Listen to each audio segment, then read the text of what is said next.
بسم اللہ الرحمن الرحیم۔ صحیح بخاری حدیث نمبر 328۔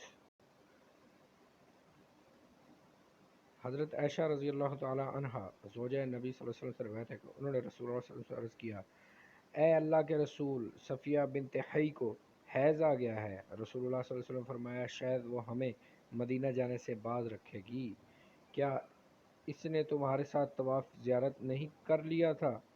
انہوں نے عرض کیا، کیوں نہیں؟ آپ نے فرمایا، پھر وہ رخت سفر باندھے۔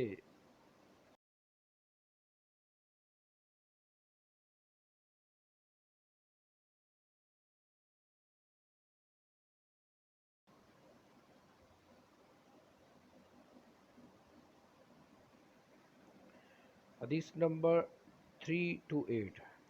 اس میں آپ صلی اللہ علیہ وسلم کی ایک بیوی کا ذکر کیا گیا جن کا نام صفیہ بنت حیی ہے، اور یہ حیی ابن قاب کی بیٹی ہے جو کہ ایک یہودی سردار تھا اور جنگ میں مارا گیا، اور جنگ میں مارے جانے کے بعد پھر ان کی بیٹی مال غنیمت میں پھر آپ صلی اللہ علیہ وسلم کے حصے میں آئی، تو آپ صلی اللہ علیہ وسلم نے ان سے نکاح کیا۔